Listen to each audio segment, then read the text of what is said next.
Hi అండి.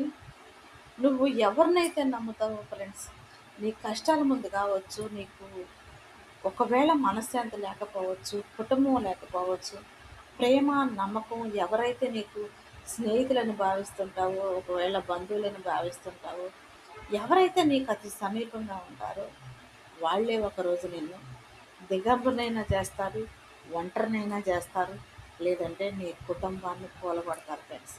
చాలామంది తెలుసుకోలేకోకుండా నష్టపోయిన తర్వాత తెలుసుకునే వాళ్ళే ఎక్కువ మంది అండి. ఎందుకంటే నమ్మకం అంత గొప్పది కాబట్టి కుటుంబాలు కూడా కోల్పోతారండి కొన్నిసార్లు. జీవితం మనమంతా నష్టపోయిన తర్వాత వెనక్కి తిరిగి చూసుకుంటే ఏముండదు ఫ్రెండ్స్. చెప్పుకోవటానికి అన్నం ఉండదు, నిలవటానికి నీడ ఉండదు, ఆదరించడానికి తోడు ఉండదు. నిన్ను ఒంటరిని చేసి నడు రోడ్డు మీద వదిలేసిన వాళ్ళ గురించి ఏ రోజు కూడా నువ్వు గుర్తుపెట్టుకోవు. మరొకళ్ళని